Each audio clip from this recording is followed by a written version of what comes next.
welcome back to my channel Super Tech Angel. So in this video we are going to learn that how to find time when principal rate and a simple interest is given. So without wasting any time, let's start the video.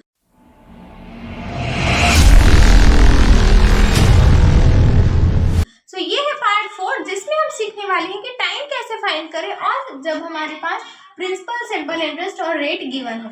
So part 1 में मैंने आपको कुछ फॉर्मूले learn करवाए थे जिसमें से एक फॉर्मूला क्या था उसमें टाइम का फॉर्मूला था. तो टाइम का जो फॉर्मूला है वो है SI इंटू 100 अपॉन में P इंटू R. अब हमें टाइम निकालने के लिए तीनों चीजें चाहिए होती हैं हर क्वेश्चन में. तो सारी चीजें हमें क्वेश्चन में गिवन है, यानी कि इसका मतलब है हम जो क्वेश्चन है वो इजिली सॉल्व कर सकते हैं. तो फॉर्मूला की सारी चीजें हमें गिवन है तो हमें इसे दोबारा रिपीट करने की जरूरत नहीं है, हम डायरेक्ट फॉर्मूले का यूज करेंगे. फॉर्मूला है सिंपल इंटरेस्ट इंटू 100 अपॉन में principal into rate of interest.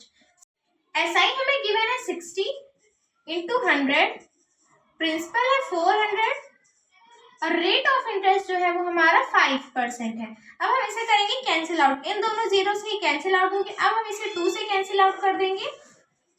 अब उसके बाद हम इसे अगेन 2 से कैंसिल आउट कर देंगे और फिर इसे हम 5 से कर देंगे. सो हमारा फाइनल क्या है 3. और हमें क्या निकालना था टाइम. तो ऑब्वियस सी बात है जो टाइम है वो हमेशा ईयर्स में आता है और इसलिए ईयर्स में आएगा क्योंकि जो रेट ऑफ इंटरेस्ट है वो पर एनम यानी पर हर साल का दिया हुआ है, इसलिए टाइम जो है वो ईयर्स में ही आएगा. आई होप ये क्वेश्चन आप समझ गए होंगे. अगर आपको एक क्वेश्चन में समझ नहीं आए हैं तो मैं आपको बता दूं कि जितने भी क्वेश्चन आएंगे टाइम वाले वो सारे ऐसे ही क्वेश्चन होते हैं क्योंकि हर एक क्वेश्चन में आपको ये सारी चीजें गिवन होंगी तभी आपसे टाइम निकालने को कहा जाएगा. फिर चाहे वो 5th क्लास की मैथ्स की बुक हो या 7th क्लास की मैथ्स की बुक हो. आई होप ये क्वेश्चन आप समझ गए होंगे क्योंकि सारे क्वेश्चन टाइम के इसी तरीके से आएंगे. बस उसमें आपको फॉर्मूला पुट करना होगा. आपको प्रिंसिपल, SI और रेट ऑफ इंटरेस्ट डिफरेंट मिल सकते हैं और उसमें कुछ नहीं होगा. सो आई होप ये वीडियो आपको अच्छी लगी होगी. Please like, share and subscribe. Bye bye.